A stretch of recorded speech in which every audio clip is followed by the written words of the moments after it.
नमस्कार, इस वक्त के बुलेटिन में आप सभी का स्वागत है और मैं हूं आपके साथ रहनू। चलिए आज की अहम खबरों पर नजर डालते हैं। पहलगाम में हुए आतंकी हमले में 26 लोगों की मौत हो गई है, वहीं 13 लोग घायल हैं। साथ ही आपको बता दें, पीएम मोदी भी सऊदी अरब से वापस लौट आए हैं और आज अमित शाह भी पहलगाम जाएंगे और तलाशी अभियान भी जारी कर दिया गया है। आर्मी के साथ साथ सीआरपीएफ और जम्मू कश्मीर पुलिस भी सर्च ऑपरेशन में साथ है। आर्मी की विक्टर फोर्स के साथ साथ स्पेशल ऑपरेशन ग्रुप के जवान हमलावर आतंकियों की तलाश कर रहे हैं। वहीं सूत्रों के मुताबिक हमले की जिम्मेदारी लश्कर-ए-तैयबा के मुखौटा संगठन टीआरपीएफ ने ली है। साथ ही बता दें, दिल्ली वापस लौटते ही प्रधानमंत्री मोदी ने पहलगाम आतंकी हमले को लेकर विदेशी मंत्री doctor S Jaishankar, NS Ajit Doval, विदेश सचिव विक्रम मिस्त्री और अन्य अधिकारियों के साथ बैठक की है। जम्मू कश्मीर के पहलगाम आतंकी हमले के मद्देनजर पर्यटकों के लिए पुलिस ने हेल्पलाइन नंबर भी जारी कर दिया है। बता दें, आतंकवादी दोपहर 2:30 बजे आसपास की पहाड़ियों से नीचे आए, पर्यटकों की पहचान पूछी। उन्होंने महिलाओं और बच्चों को एक तरफ और पुरुषों को दूसरी तरफ अलग कर दिया। AK-47 और अन्य हथियारों से गोलियां बरसा दी। ये क्षेत्र सेना के अधीन नहीं आता है क्योंकि यहाँ नागरिक मौजूद रहते हैं। सेना के एक जवान ने लोगों से छिपने को कहा और उनकी जान बचाई। 5 मिनट तक गोलीबारी जारी रही। अब तक कुल 26 लोगों की जान जा चुकी है। बच्चा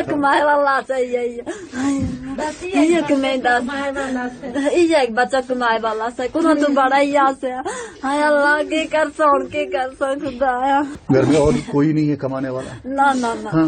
ये कमाए वाला, ये वहाँ पे घोड़ा चलाता था। हाँ, घोड़ा चलाता था। जम्मू कश्मीर के पहलगाम में हुए आतंकी हमले से पूरा देश सदमे में है। वहीं लेफ्टिनेंट विनय नरवाल भी जम्मू कश्मीर पहुंचे थे, जहां पे उनकी हत्या कर दी गई। और बता दें कि विनय नरवाल की अभी हाल ही में शादी हुई थी और वो छुट्टी मनाने जम्मू कश्मीर गए थे। रक्षा अधिकारियों ने बताया कि 26 साल के नरवाल कोच में तैनात थे। 16 अप्रैल को अपनी शादी के बाद कश्मीर घूमने गए थे। उनका रिसेप्शन 19 अप्रैल को हुआ था। नरवाल ने 2 साल पहले ही नौसेना ज्वाइन की थी। उनकी मौत से उनके परिवार, समुदाय और रक्षा विभाग में शोक की लहर है। पड़ोसियों और स्थानीय लोगों ने शोक व्यक्त किया है। कई लोगों ने नरवाल को एक उज्जवल भविष्य वाला युवा अफसर बताया है। उधर पहलगाम में हुए इस आतंकी हमले के बाद कई वीडियो भी सामने आए। एक वीडियो विनय की पत्नी का भी है, जिसमें वह बोल रही हैं कि उनके पति भेलपूरी खा रहे थे। इस दौरान आतंकियों ने उनसे पूछा कि हिंदू हो या मुस्लिम। जब उन्होंने देखा कि वे मुस्लिम नहीं हैं तो उन्हें गोली मार दी। बता दें कि पहलगाम में हुए आतंकी हमले में अब तक 26 लोगों की मौत की पुष्टि हो चुकी है। इनमें अधिकतर टूरिस्ट हैं। हमारे पड़ोस में ही है नरवाल जी। अभी शादी हुई थी इनकी, 4 दिन पहले रिसेप्शन थी। सारी गली में खुशी का माहौल था। ये जानकारी मिली कि आतंकवादियों ने उनको पूछ के गोली मार दी है और मौके पे ही उनकी अभी शायद 4-5 दिन से ही सारी गली में पूरा खुशी का माहौल था इनका। फादर नहीं, वो लड़का गवर्नमेंट जॉब में नेवी में है, नेवी में ऑफिसर था। जम्मू कश्मीर के पहलगाम में हुए आतंकी हमले पर अमेरिका, रशिया, यूएई समेत कई बड़े देशों ने दुख जताया है और इस आतंकी हमले की निंदा की है। अमेरिकी राष्ट्रपति डोनाल्ड ट्रंप ने सोशल मीडिया पर पोस्ट किया और लिखा, कश्मीर से बेहद परेशान करने वाली खबर आई है। आतंकवाद के खिलाफ अमेरिका भारत के साथ मजबूती से खड़ा है। हम हमले में मारे गए लोगों की आत्मा की शांति और घायलों के स्वस्थ होने की प्रार्थना करते हैं।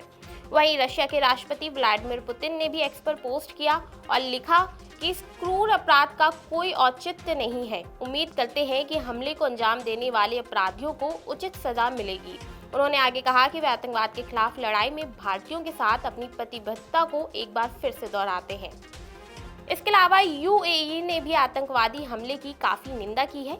यूएई ने कहा है कि इन आपराधिक कृत्यों की कड़ी निंदा करते हैं और अंतर्राष्ट्रीय कानून का उल्लंघन कर सुरक्षा और स्थिरता को कमजोर करने के मकसद से की गई हिंसा और आतंकवाद के सभी रूपों को स्थायी रूप से अस्वीकार करता है। भारत में सोने की कीमत 1 लाख रुपए प्रति 10 ग्राम को पार कर चुकी है। वहीं दिल्ली, मुंबई, कोलकाता में 1 ग्राम का सोना 10,000 रुपए से भी ज्यादा का पड़ रहा है।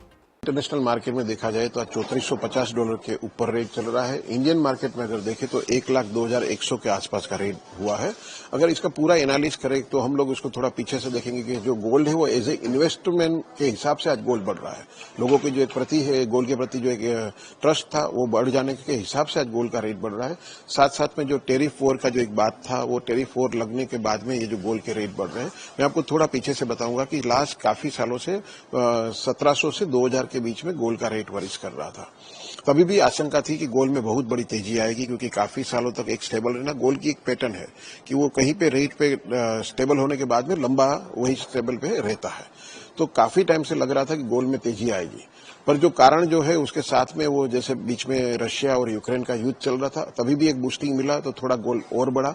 उसके बाद में इजराइल और पैलेस्टाइन का युद्ध चल रहा था, उसी टाइम पे भी बढ़ोतरी काफी आई। और अभी जो है वो ट्रेड वॉर स्टार्ट हुआ, तो ट्रेड वॉर जो है वो कोई ना कोई जगह पे बहुत बड़ा अनिश्चितता का माहौल देखी गया हुआ है। मतलब ट्रेड वॉर में जैसे टैरिफ में ट्रम्प सरकार ने जो टैरिफ लगाए तो लोगों को आज क्या आगे की आशंका लग रही है कि बिजनेस में क्या रहेगा। जब ऐसी कोई अनिश्चितता का माहौल होता है तब रेट बढ़ जाता है और लोग गोल्ड की तरफ दौड़ मुकते हैं, और वही कारण के हिसाब से आज गोल्ड में इतनी तेजी देखा। जम्मू कश्मीर में हुए आतंकी हमले के बाद पहलगाम में डर का माहौल है। कई टूरिस्ट ने अपनी यात्रा रद्द कर दी है और कई टूरिस्ट वापस दिल्ली लौट रहे हैं। कल आए थे, हमें आए हुए तो 3-4 दिन हो गए हैं। कल हम यहाँ का पहलगाम का था प्रोग्राम, लेकिन जैसे ही यहाँ पहुँचे हैं तो माहौल देखा है कि इस हिसाब से काफ़ी डिस्टर्ब हो गया। तो फिर फैमिली के साथ थे तो हम यहाँ पे नाइट स्टे किया। तो अब सुबह अर्ली मॉर्निंग निकल जाएंगे। अब आगे का माहौल पता नहीं है कि क्या है, अब जैसा भी होगा तो उसको देखते हुए अब टाइमली निकलेंगे तो पहुंचेंगे। अभी आगे के हालात देखने पड़ेंगे ना फैमिली के साथ, तो इस वजह से अब निकल रहे हैं वापस दिल्ली के लिए। बहुत ज़्यादा गलत है, और कम से कम ये चीज़ आप लगाइए कि इससे कश्मीर पीछे 10 से 15 साल बैक चला गया इस घटना से। पहलगाम में पहली बार सुनने को ये चीज़ मिली, जहाँ आज तक कभी ऐसी चीज़ नहीं थी।